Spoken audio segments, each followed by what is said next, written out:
in welcoming our Assistant Superintendent for Business and Finance, Mr. Bill Hamilton.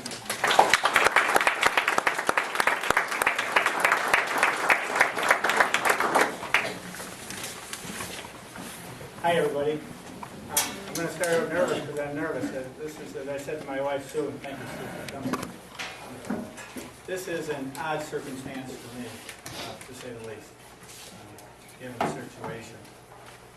Several people over the last few months and this group of citizens have contacted me to just get an understanding or better understanding of school finance so they could better understand or try to appreciate what the board and the school district are trying to accomplish. And with that, all kinds of disclaimers. I'm not there. I'm not privy to information that folks have. My comments are based on my expertise and my memory of the past. The data that I have starts with the detailed budget that was put out last spring, and also a lot of information from state ed. If you like to play around with text files that are over land records long for all the data for all the school districts in New York State, you too can get a lot of neat information. But again, anyway, I do want to say, and I see Dr. Zacher here and some board members, our situation aside, I hope that will be resolved in some fashion. But I do want to say that I know how hard it is to work through a budget in a good year, and this is not a good year. It's a very difficult year. So if I have said something, or I say something, or make a suggestion as to what it is, and I'm off by an order of magnitude, I apologize to those folks, and I apologize to you. So with that, I just talked about that. I'd like to say to folks, I grew up here with, for those that are from Jordan, on the top of South Main Street. My 6 brothers and I, and my sister, and we were just so happy to come to Jordan in 1967 from Syracuse. There was a farm across the street. We had a big yard, and my 6 brothers and I like to say we played over 40 years of football at Jordan Albert, so it's great. Don't read that. Those are all the terms I thought you might want to see, but even on the handout you won't be able to read it. But I got thinking, even when I talk about the general fund, or even the fund, a lot of people's eyes just gloss over. Or reserves, or fund balance, or designated fund balance, or appropriated fund balance.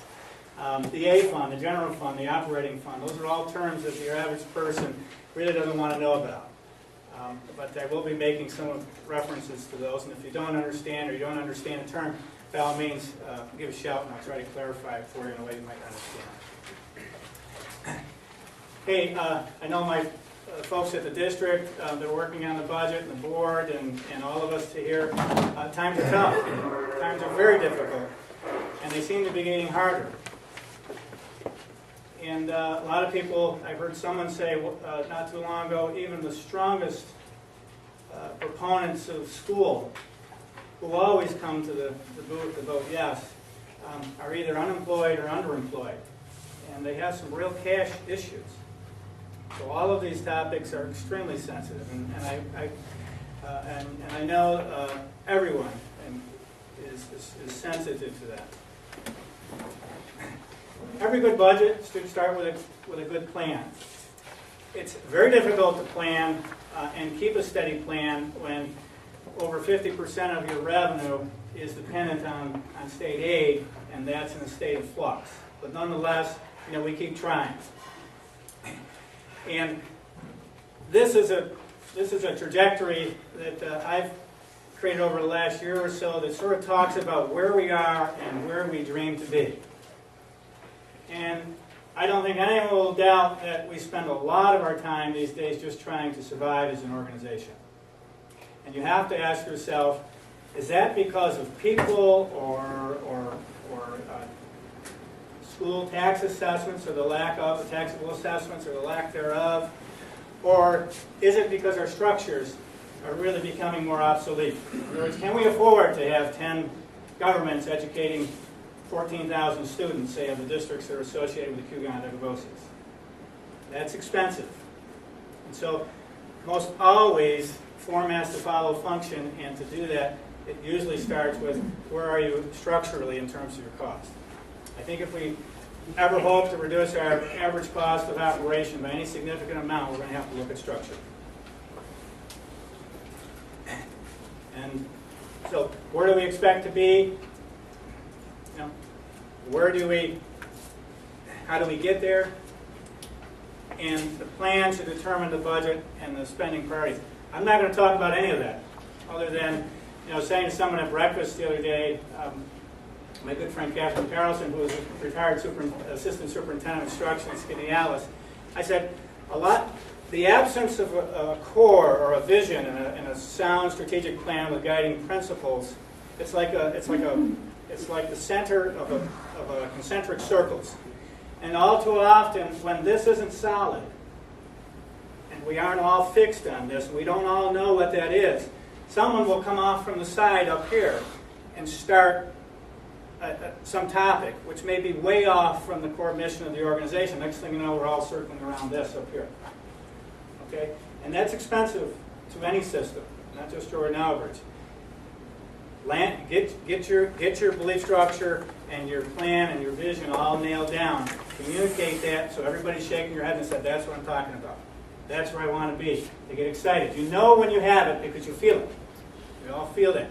We need hope. We need energy. We need direction. Governor Cuomo's budget, I probably would have done the same thing. He's taken an indirect approach. Right? Essentially starved the districts. That's not a nice way of saying it, but he's basically saying, I am not going to bleak, we are not going to borrow money, and people are going to have to make do. Now, there are all kinds of issues of fairness and all that kind of stuff, and they're certainly valid. But at the end of the day, you're starting to see systemic change because people cannot afford to do what they're doing. In parallel to that, we're hoping that there's a direct approach, and in terms of a vision and what that structure might look like, rather than 696 trials and errors for all the school districts in New York State. I feel like we're always here because we seem to be talking about this every year. But we want to be up there. How do you get there? I'll start at the end, at the beginning, for all the teachers with their anticipatory sets. And I suspect folks way in the back, this is tough to see. It's hard for me to see here. My estimate of the funding gap is around $3 million. There are really two elements. In the red are all the revenues you expect to get and how far you're willing to let the tax levy go. I have 3% on the tax levy. And it's sort of like this. And the board and the management will sit together and they know they do this. They're doing this now, I'm sure. It says, can you do 10%? No. We'll have Gil come up and storm the table. Can you do 7%? You sort of do that sort of read. And so it's probably something under 5% for sure, and even 5% when your tax on true in this community is around $24 is a tough nut to crack. Sort of the long-term vision is we got to get smaller in some fashion. Our enrollment's showing it, but our costs don't. One reason is we have 3 campuses, and we're not at capacity by any means. But yet we're not quite small enough to fit onto 2. So you have this staircase cost curve, and we're like right between treads. And so it may be with a proposal to reduce staff by 30, that might be a strategic proposal to be able to get to a lower tread. But you certainly want to have that. You want to communicate it that way. So you could maybe fit onto 2 campuses, let your enrollments for your class sizes go up. That's a perfectly valid strategy. But the revenue, let's say we put 3% toward the levy. Now, consumer price index at the end of last year was, I think, 1.6. The average monthly change in consumables in the urban centers across the country. That's what's used to determine our contingency cap if we actually had to go there. And the contingency cap is just under 2%. Okay? So in terms of a dealer, I might say, well, I can get contingency at 2. All right? But the other thing to keep in mind is yes, and I was talking to a gentleman earlier about the capital project. We do have over the next year or so, and Dr. Zacher had mentioned this, we will see our debt service go up in the next year or so because we still have a mortgage we're still paying on. We talked about that in the fall of 2008. And it's a little like having 2 cars. And you still got a loan on the one car, and you just had to go out and buy another car, and you're saying, oh, when that other car loan is over, I'll be in good shape. Well, we're a little bit in that situation over the next couple of years. We try to temper it with what we have in our debt service fund. We have monies there from leftover borrowings, but we're not all the way there. And so I would argue that in the short term, we might want to absorb some of that increase through a tax increase. Otherwise, hold it at CPI. So that's the target budget, and it really is the budget has to equal to the revenue, and the revenue sources are there. On the other side, the projected budget is, and the projected budget that I had calculated was assuming all staff is still in place, your supplies and your standard contract expenses largely remain the same. Health insurance is up by, well, I'll talk about that, but that's how we get a projected budget. And the gap between that projected budget and the target budget, which is really determined by the revenues that you have available to you and how far you're willing to let the tax levy go, is just about $3 million in my estimation.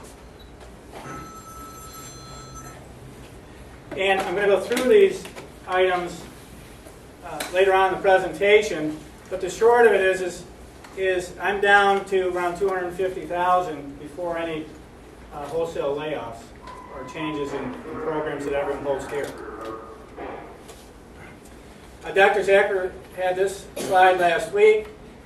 State aid projection, if it were a day later, he would have had the past state budget, and I suspect he would have used that number because it went up about $160,000. He also noted, he's right, we never get exactly what they project. In fact, we usually get something significantly less. The reason for that is there are certain aids that are based on what we'll actually spend this year. BOCES aid, which is a large categorical aid or formula aid that we get, that's based on our actual spend.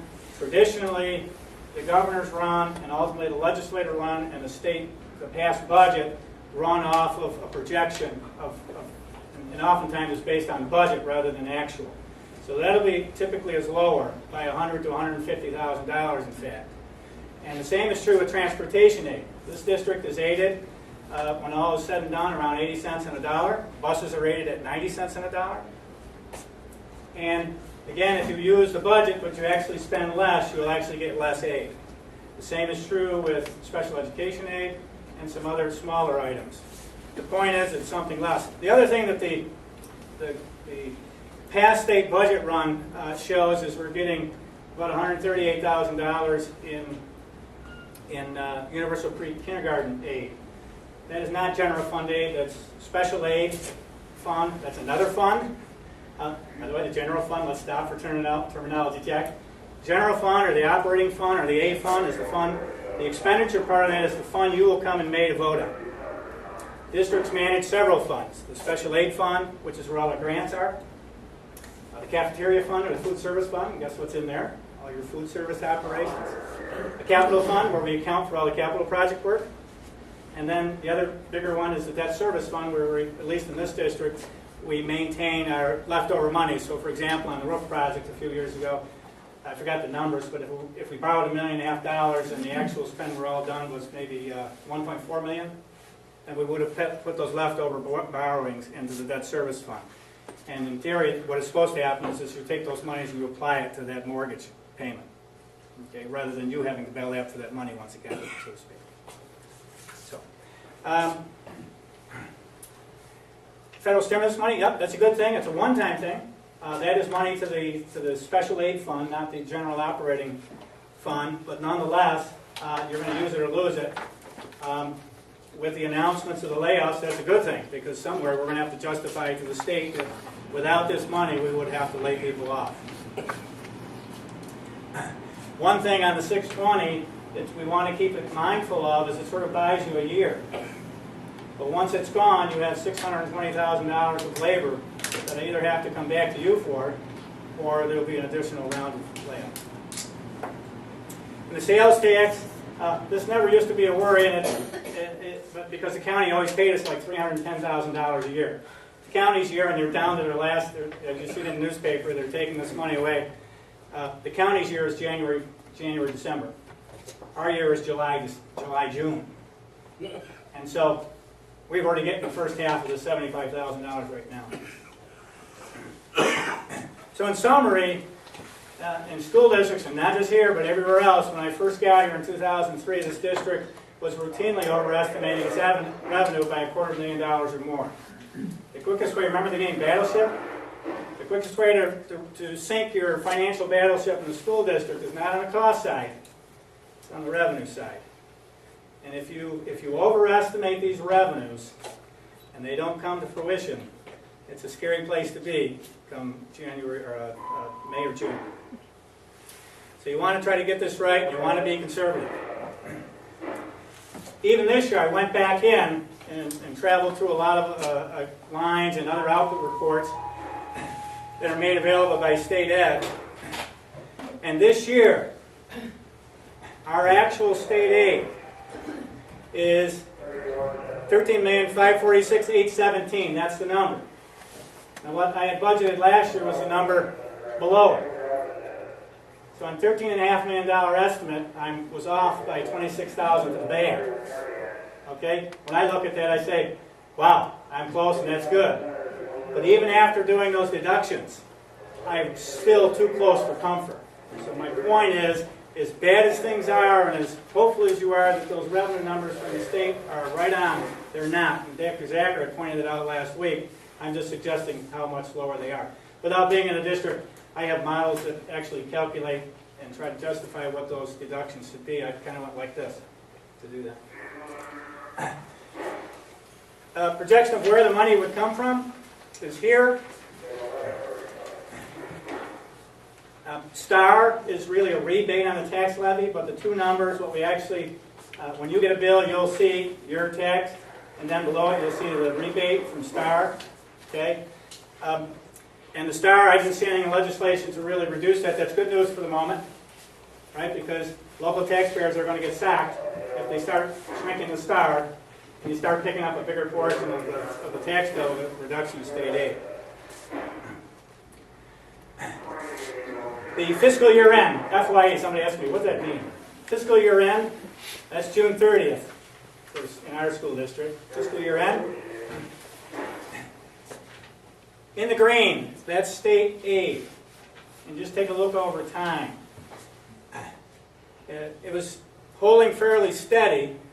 It actually was up into 60% in years prior, I think. This year it's at 51%, or last year was at 51%, fiscal year end 2010, June 30th, 2010, last year. And it's expected to be around 49%.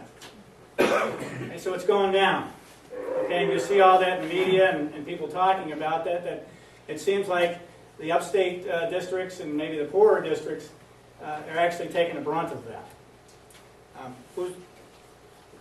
Property taxes, that's you. My estimate, it will jump from 32% to 37%. We were hovering right around 30 for a few years.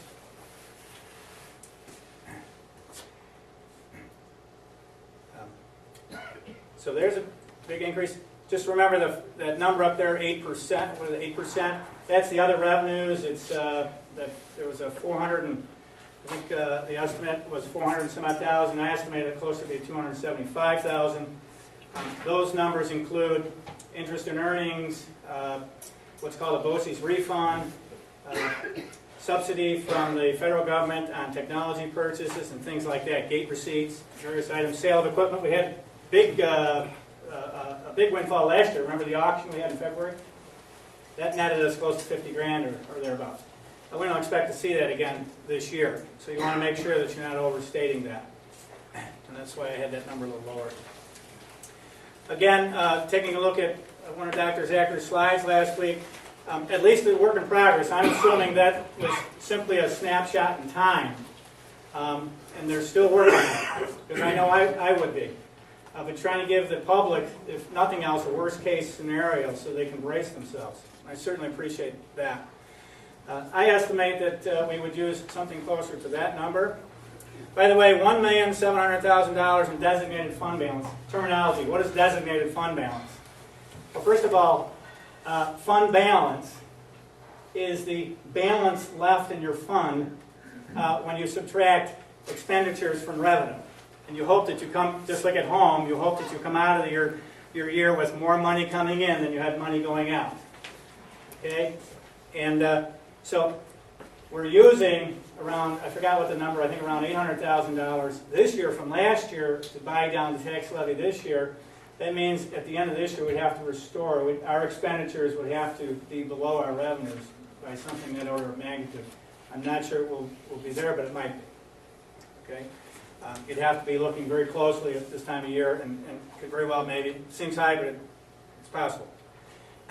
Unemployment reserve, I estimate that it might not require nearly as many layoffs, but nonetheless, I think there was foresight, and we had layoffs last year, and we put money into the unemployment reserve. What's a reserve? It's like your, you know, you have envelopes on the bureau. You say, that's for my trip, that's for groceries, that's for whatever. These are reserves from leftover monies that have very specific purposes. This one would be to pay for unemployment claims, and Dr. Zacher was correct. You know, we try not to spike the budget by driving in $250,000, $300,000 to pay for a lot of the layoffs. The unknown is in there is first it was 26 weeks, then it kind of went up to 52 weeks. And I heard just the other day it may actually go beyond that. And we are self-funded with regard to unemployment insurance. It's not that we pay a tax on each dollar someone earns. When the unemployment bill comes in, we pay for it out of monies that we have. Okay, so and this never, ever, ever used to be an issue for school districts, and it's correct to pay attention to it now, because the numbers could be big. An estimated $600,000 in debt service.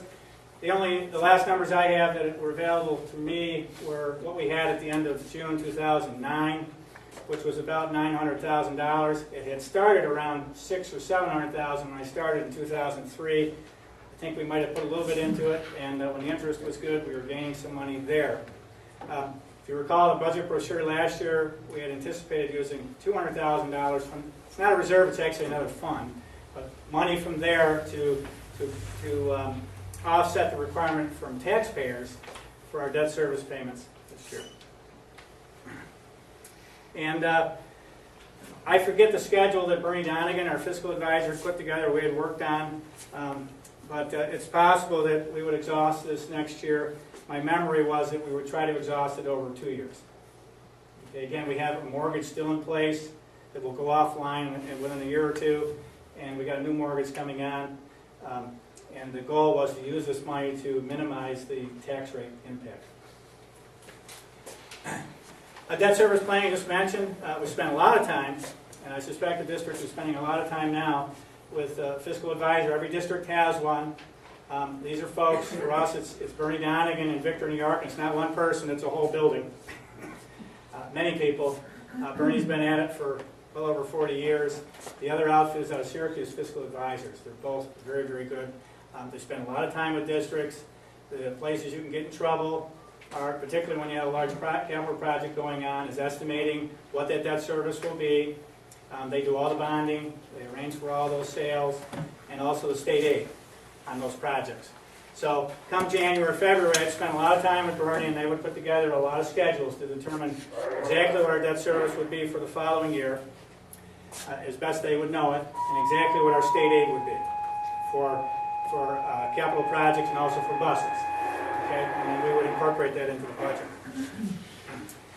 This is a busy slide, but just note that it's going in a good direction over the last few years, from a fairly small amount to a fairly high amount. Or not high, but higher. These are the sum totals of our monies and reserves and what our fund balance. Before I started, the numbers to the left were even lower. The reserves were almost depleted. And in fact, one of these years, that probably all of you remember, we had a tax levy increase of almost 10%. Okay? We had to do something to jumpstart our balance sheet, to get that back in order. And I'm going to tell you, Jordan Alberts, at least right now, what the credit rating agencies want to look at is, even when times are tough, how are you managing this? This is what school finance really, at the end of the day, is really about, is managing this. Your reserves and your fund balances. And it's definitely more of an art than science, but this is something, as a taxpayer, don't be always so quick to say, give this up. You want this to be at a reasonable level, just like you don't want to deplete your savings at home. You don't want to delete your pensions and all that kind of stuff that you save for. You have to throttle it, and it's a sort of an ebb and a flow. Okay? We're doing a good job here, and that's a good thing. Now we're heading into a crisis.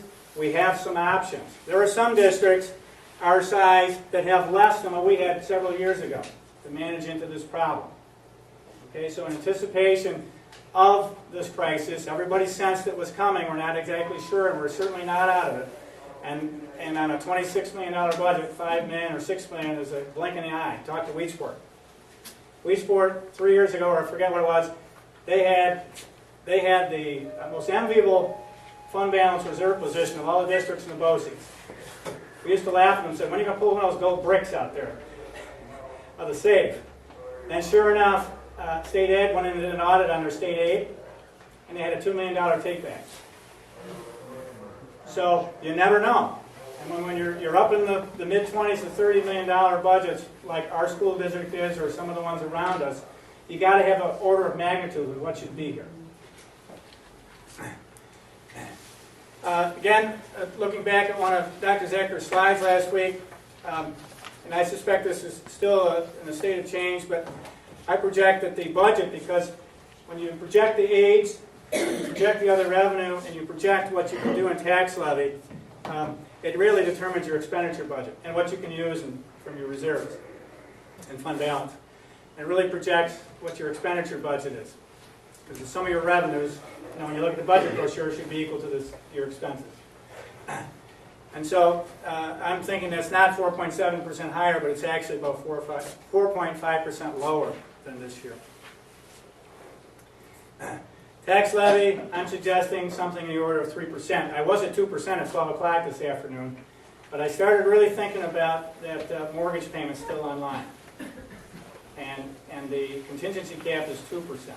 And I tried to hang out at 2%, but I thought, no, I think it's all things considered, it should be in the 3% range. And at least based on what I was looking at, and again, there could be some other large cost considerations that I'm not taking into consideration, but the staffing reductions would certainly be a lot less. These are the assumptions I used to project out the budget. Remember, you estimate your revenues, and then to get a target budget, and then you estimate what it would be if I didn't have any revenue concerns, I didn't have any worries, but I could just let my budget roll. So let's just start and think about how you might do that. So okay, I'm not going to make any staffing changes. Okay, I'll think about that later, but let's just see where it will end up. So my assumption is no staffing changes. I'm assuming for the moment I'm not at all the contracts. When I would put together the labor budget, I would start with each individual and what contract they're on and where exactly they are in their pay, and I would do that person by person. But just for the sake of this argument, I'm assuming everyone going up at 3%. I didn't make any changes to the budget for equipment, supplies, and contractual, or at least all the everyday contractual kind of things, at least for now. 3% increase in BOCES. Haven't made any changes to the BOCES contract yet, but just that overall their costs will go up. They have health insurance, they have benefits and things like that. Their costs will go up. Teacher retirement system. This is a percentage for every dollar earned for anyone who's certified through the State Education Department. That's already known. That's 11.1%, up from 8.6% this year. The employer retirement system, this is kind of a harder one to get at, but I think it's in the 16 to 18% range. This year it's around 12%. So that's jumped up a bit from Gill's day on the board. He actually remembers the high days. He was workers' comp has been increasing steadily. I'm not exactly sure where this will go. Our current budget is around $142,000. We're self-funded in the current workers' comp plan. The interest market basically stinks. In good days, that was a great number, but right now it's difficult, so the plan is requiring more contributions from the districts. The larger commercial companies seem to be able to weather this storm a little bit better, and their premiums are probably more competitive. And I suspect the district is looking at that now. Health insurance, I've been informed that that's going up 5%. So why do I have 6? Well, every year there's some people that retire, and they're not 65, so they're not Medicare primary, and so that becomes an obligation. So you sort of have this ballooning effect, because the person that you replace them with has insurance too. Okay, so retirement adds 1 in effect. And then the FICA and the pension. We actually, for the last few years, what we've done is for people who are charged to the special aid fund, where the grants are, they might be being charged to those accounts and those monies, the Title I, Title II, all those grants, the special ed grants, which these IDEA grants are.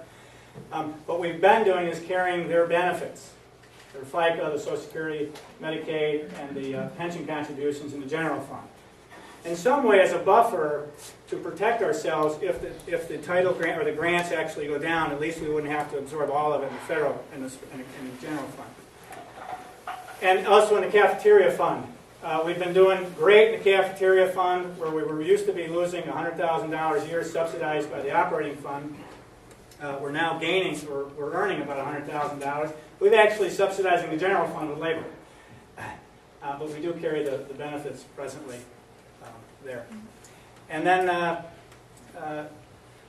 Dr. Zacher had reported that there was a budget for $250,000 for legal. And then the debt service, which is the wild card in all this, because I just don't remember. Dr. Zacher had reported it was going up $1 million last year. That could be correct. I don't remember the numbers. I put in 540 because I thought that was closer to what it was, but I could be off by an order of magnitude there. So you ask, if you ask, how do I get a projected budget to determine that $3 million gap? It's by doing something like this, and with the information at my disposal. And that's a 6.9% increase. Okay? Before we start taking anything out of it. Call it 7%. This is a busy slide, and all the color went away. But this is a gap analysis, if you will. And you start off by saying, like you might have home, says, okay, well, what if the levy went up by 1%, and I used $600,000 of my savings, and I assumed that my, all other things being equal, up here on the right, that my budget would go up 7%. Okay? What would the gap be that I have to close? And that's what I did here. I just sat down and just created a whole bunch of scenarios, and I started looking at it and said, just like this, what might be a reasonable number to close and be able to sell on a tax levy, given a projected budget? And so I did that, and I said, well, 1%, that taxpayers would love that, and maybe. And let's say I used $1.2 million in between my designated fund balance, debt service, and some other monies that are available to me, and I had a 7% increase all the way over to the right. That'd be a $3.2 million gap that I would have to close. Okay? Is that reasonable, unreasonable, that kind of thing? I landed on this one where I have highlighted in yellow. And so first, I project the budget at 7%. Second, we talked about this a little bit, or I shared that with you. You estimate your state aid based on, and it's great now because last year this time we did not have a budget. Okay, we have a budget, so at least we know. Estimate your other revenues, county sales tax, and other items. Take a shot at where the levy is. Again, 2% is your contingency cap. 1% sort of buys you what you've already said yes to, which is at least a momentary increase in debt service. We've got a mortgage going off, I forget, 2013, 2014, like in middle school. Okay, big drop. And then that's the conversation we had. Then we would fill that back up with a new mortgage, with a new project. So, and then the use of reserves. Dr. Zacher had mentioned 1.6 7 million plus 600,000 from debt service, so 2.3, and then unemployment. I'm suggesting that it be something like this plus whatever unemployment we'd have to do to cover any layoffs. But something in that range. And that really determines what your target budget is, because that's the revenue you have coming in. And so the gap is the difference between the projected budget and the sum of your revenues, which would be the target budget. And that's where I got the $3 million from. Taking a swing back to the expenditure side and just a trip through the last 6 years of history. Depending on what notions you walk around with how much the district is spending in any one category, I was amazed to see how consistent this really is. Instruction is stayed steady as a percentage of total expenditures, and not budget, but total expenditures, money spent. And that includes everything from supervision of instruction, professional development, actual teacher instruction, all the way out to athletics. All your extracurricular activities. That's what's in instruction. The next line up is transportation. It's stayed fairly steady as a percentage of expenditures. The green is employee benefits. And then operations and maintenance. It's next, around 8%, thereabouts. Central office, which includes your Board of Education, your superintendent, the business office, legal, liability insurance, which is running around 100 and some odd a year now, or right in that range, and then workers' comp, which is about 140. All of that goes into that category. Okay, it's not just labor.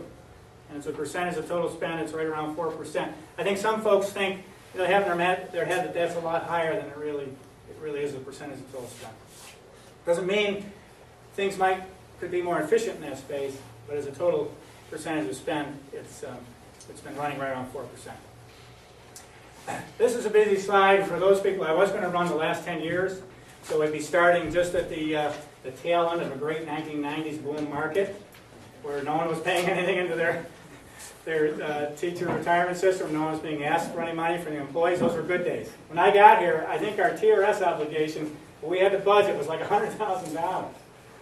Next year it will be about $1.2 million. Okay? There's no aid on that. Okay? That's the way it is. At least that's the way it's been. Now, some things have happened in TRS with regard to introducing a new tier, and some other things to soften that. But definitely for us, that's about $300,000 nut next year. That's significant. On the employee retirement system, which I don't show here, those numbers are going up as well. They were in the low digits, then last year they went double digit. The last couple of years they've been low teens, and now they're going into the high teens. Add on another 100,000, and they're about 50 to 100,000 for that. So now you're upwards of $500,000. Tax levies around about $110,000 for 1%. So if you think in those terms, this increase alone would be a 5% on levy. And that's why it is so hard to solve this equation this year. It is so hard. Just on that alone. You're just on the back of the envelope. Okay. Pension contributions, $500,000. Debt service, we've got something coming on there. Health insurance going up 5%. Health insurance is presently $3.5 million. Okay, there we are. Okay, before I even touch labor, 3% on $11 million, that's $330, now I'm at $1 million. Okay, that's how you get there. And when people are taxed out, everybody gets that. And so somehow the system's got to get lighter. I know people have talked about athletics, and I thought to myself, okay, Bill, remind yourself just exactly how much athletics and extracurricular activities like marching band and clubs and various things like that, drama, Winter Carnival Guard, Winter Drumline are as a percentage of total spend. Arguably, as I think about it, they are the windows to school. Someone once said to me when I was doing my master's at Syracuse University in Carnegie Hall, the way to Carnegie Hall is through the basketball program. Who cares whether you can sell that term there, Billy? But in fact, those things are extremely important. The instruction is of course, everything. But oftentimes, the way we connect to our community and to people are through these programs. And they, for relatively little expenditure as a percentage, doesn't mean what's there can't be more efficient. That's, 2% of $26 million is still a notable number. But in the big scheme of things, there's probably tremendous value to the community, because that's where Dad, and Mom, and Grandma, and Grandpa come to watch, their son or daughter, or grandson or granddaughter come play. Okay. And I know as a parent, I certainly enjoy that, and I'm going to miss it when my last child leaves school next year. I miss it dearly. People talked about athletics with regard to the expenditures, so I said, yeah, let's take a look at that. Then I had to remind myself what we actually did a few years ago. Many school systems, there are two big, in the instructional side, two big accounts, if you will. 2110 is all of your teachers. Okay, and it's like for us, it's $2 or $3 million. Okay, not hard to bury something in there, if you will, like athletics. So maybe I charge the athletic director to 2020 supervision of instruction. That's another big account where all the principals are and things like that. Okay, because I can have some movements in there, you might not see it. But we would really try over the last few years to put money in an account so we know exactly what's being spent. 2855 is our athletic account. A few years ago, we added an assistant principal at the high school, and Brad, who was doing both jobs, he became essentially a full-time athletic director. So instead of keeping him in A2020, which would be supervision of instruction, I put him in A2855, that 1-5. Because you can't manage what you don't know, and I want to be able to know what's going on in athletics. Okay, and that's what happened here. The other thing we did is we added an athletic trainer. And I think that money is like in a $30,000 to $40,000 range. In some ways, it's the best protection against sports injury and liability that you might have. Not to mention if you're interested in having athletes attended to sooner and back on the field and not having any significant injuries. I remember when I coached football, JV football in 1984 here. A kid falls down with a bad knee, and our tendency is to pick him up like Lazarus and get him moving. One thing I found out being on the ski patrol down in Stone Mountain for the last 27 years is it may not look like much, but oftentimes that person goes home and has major surgery. And you can really do damage if you don't attend to these people properly up front. Not from just a liability standpoint, but from a child's standpoint, giving the necessary care. I would urge everyone to say, pay me now, pay me later with regard to athletic trainer. I think this is a good expenditure. With respect to supplies, which is the second, the bar just down from the top, and actually it's the top, materials and supplies. When you look at those numbers, they've been fairly steady, and for 50 teams, I would argue, relative to other districts, it's been fairly comparable. Okay. So here we are back to this gap analysis and closing the gap. And let's just take a look at some of these things. And again, it's just me brainstorming down a list. I was picking up on some things that Dr. Zacher had mentioned and that I agree with. I think they sound sound.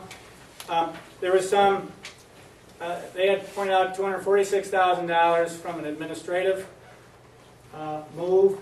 I think absorbing Brad Hamer's position, putting one superintendent who's a special projects administrator back in the building, and I forgot what the other one was, but okay, that's good. Additional central administration play. My thought was, a few years ago, we were organized more around a superintendent buildings and grounds model, that we could tighten that there. The other thing is with a new superintendent coming in, I'm sure that he's great instructionally.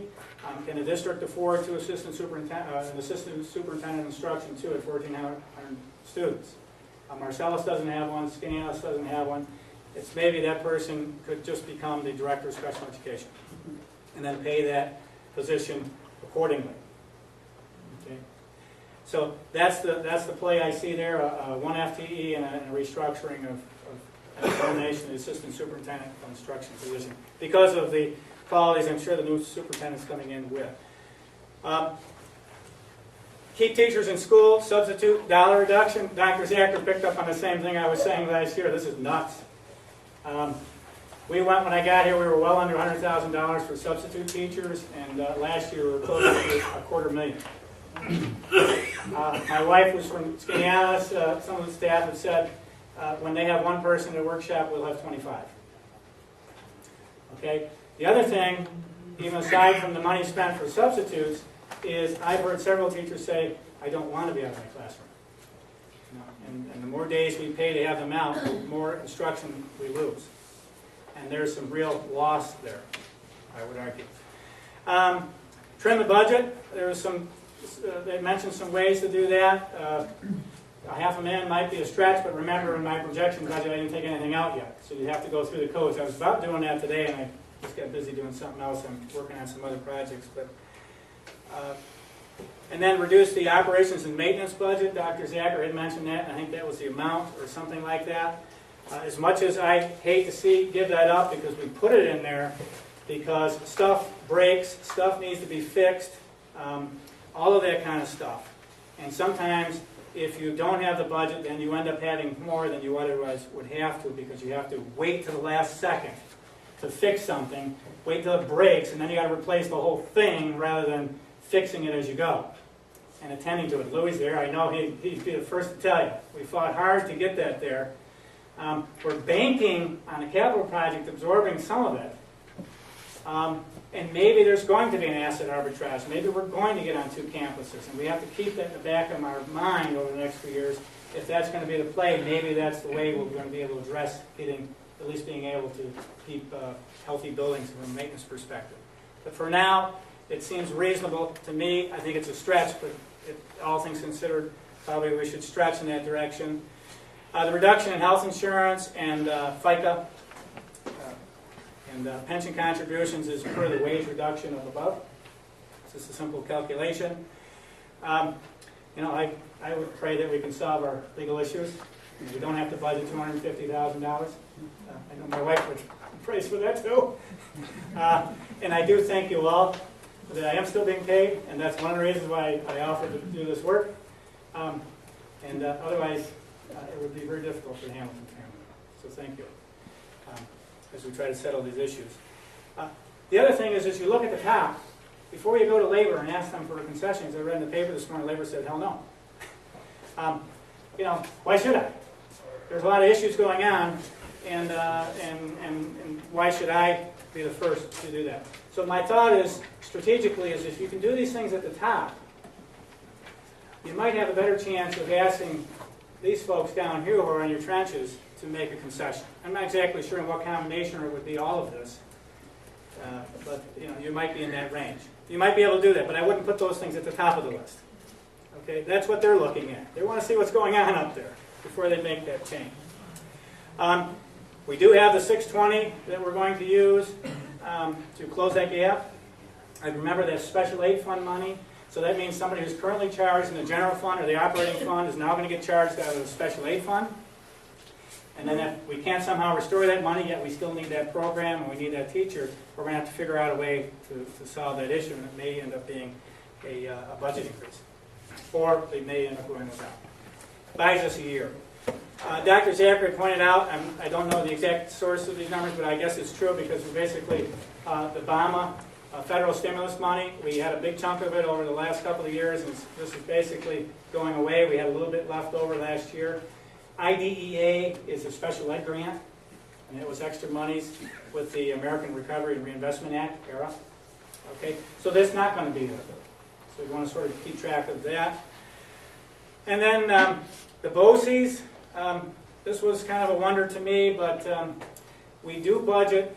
Well, I think there's budget, BOCES are equivalent. I heard some conversation. We tried to bring some special ed services back into the district this year. We reduced our BOCES budget last year. That may turn out to be purposeful reductions in staff to get that money back in the BOCES budget.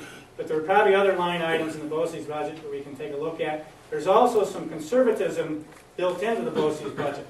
For example, if you end up having a high-need students walk into the district and they have to be attended to at BOCES, you don't have the facilities to deal with them, that could be upwards of $40,000 to $50,000. You get 2 or 3, and next thing you're up into real money. Okay? If you don't have it, then you've got to go find it, right? So you really have to be able to push it. What we're talking about each year, it seems, is taking away that cushion and sort of just biting our nails. Okay? That's what's going on. I think that's a stretch, but we ought to try to stretch, and I think that's an area we might be able to do it. Freeze wages, and then possibly do something on health insurance. Those are, Dr. Zacharin and the board folks will tell you, those are all dependent on labor ability to do that. The other thing is maybe get something from the retirees. There is an allowance in law post-1994 that if the say the contribution for health insurance goes up for the active employee, you can extend that requirement to the retiree. We have not done that, and we have purposely not done that because people sort of retired with a certain expectation and their pensions are at a certain place. But we've got a lot of retirees that are paying 0% for single. And quite honestly, it would at least be nice to get $1 from them so we know where they are, because when they leave us for a better place, oftentimes we're paying the premium since we're self-funded for maybe a month or two. And we have a way like a window to sort of recapture that, but if you're not right on it, and I thought we were doing a pretty good job to stay on it, but it's hard because we have well over 200 retirees. At least a note from them with some monies would be helpful. Okay, because otherwise the taxpayer has to absorb all those health insurance increases. The other thing that's a benefit to the district, keep in mind, is when someone turns 65, or if it's a husband-wife team, they're both 65 or above, then Medicaid becomes primary. Medicare, I'm sorry, thanks. And then the premium drops considerably. And that's a good thing. Just an idea. So and then health and vision insurance, we're currently paying 100%. For the teachers and central office staff, it's not a big premium. Don't run out. It's not a lot. It seemed like a reasonable negotiation at the time, and it probably still is. But maybe this is an area, just brainstorming. But as you go down through that list, to get from $3 million down to $246, or say $250,000, if the gap is correct and those things are possible, then we're a long ways off from 30 people being laid off, unless that's a strategic move. Or, making some heart-wrenching decisions on programs. By the way, legal, just as a footnote, at $250,000 and 1,400 students, that's about $180 a student.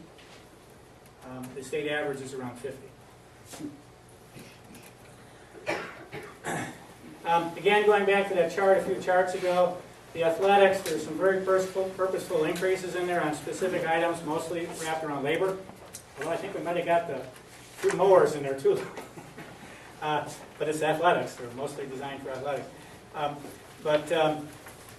You want to keep an eye on those 50 teams if you hold them. Labor's the big elephant in the room. No sense having labor and then not have the supplies. Doesn't mean that can't be trimmed. Whether 20% is the right number, I don't know. So take a hard look at that. I'm suggesting on these 3 that at least from my analysis, it's not necessary to go here. Having said that, there's a lot of conversation. Should a district this size be supporting 2 major same-gender teams in one season, like football and soccer? Should it have a middle school program versus an intramural program? These are systemic philosophical decisions that you hope to heavens you don't have to tackle in February or March when you're trying to close the budget gap. Okay, you hope. These are difficult decisions and they're good decisions. They're difficult conversations and they're good conversations, but they should start long before the budgeting cycle and may take a couple of years to sort of hammer out. Same is true with co-curricular stuff. Same concept. There's a lot of value here. Okay, a lot of value. I live in the Skinny Atlas community. They don't have a marching band. I sometimes say to myself, "Oh my gosh," But then I hear people working at the Carrier Dome and all the monies and all the time and all the energies, and I see when I come into board meetings in summer and I see those kids out there in June and July and August, and they're beating their drum and they're doing their thing, and I'm thinking of the teamwork and all of those things that make them great citizens and learn how to team with one another. I'm thinking to myself, those may be the most important things we have to offer. Let's hold on to them as long as we possibly can before we go to a pay-for-play system. These were the numbers. My friend, where's Linda? Retired kindergarten teacher at West Jenny, says, I love those numbers. These were the numbers that Larry put out with regard to after the staffing cuts. If we had, say, 6 or 7, maybe the numbers would be in that range. Those numbers were provided to me by someone else who did the arithmetic, so I'm not really sure. But in any event, when I think about this and I listen to the conversations the board has had over the years, what Marilyn Dominic was talking about, our instructional leaders talk about, getting 85% graduation rates now and up from 60-something a few years ago is no coincidence. It takes, first of all, it takes a tremendous effort by everyone involved, your support included. But those program changes started taking place about 12 or 13 years ago in the elementary with regard to reading and things like that. If you want to look long and hard from a strategic standpoint on your investment in elementary grades, whether it's in class size or, as Dr. Zacher mentioned, on the effectiveness of teachers or specific programs that you have in the elementary, whatever it is, whatever optimal mix it is of investment, and you want to hold on to that dearly because that's where the success starts. And you want that to carry through. It's too late. It's too late if the investment isn't here and you see struggling at the end, not to mention watching a child. I remember my nephew when I taught over at Weeksport when I re-entered the market in 2002 and 2003. And the poor kid couldn't read. He was in 9th grade. There's no way he's going to do a Math A problem. No way. My heart just broke for him. And there was little I could do. I could do rudimentary stuff, and I could get him to teach him how to answer a multiple choice question. But you could see it on his face. He checked out. Too hard. Meanwhile, he could take apart your motor. You know what I mean? And I would be the first to put him on my ship if I had to live on a deserted island. These guys are smart. They missed it early on, and it's sad to see. Still great people, and we still owe them quality education. Anyway, that's me. I apologize for being so long-winded. And yes, we have a vision, and most oftentimes when systems are unhappy, we need to sort of get recentered and know what that vision is and what that direction is, and that's what we're looking for. I hope as our new superintendent will help us tremendously in that direction. So with that, thanks everybody.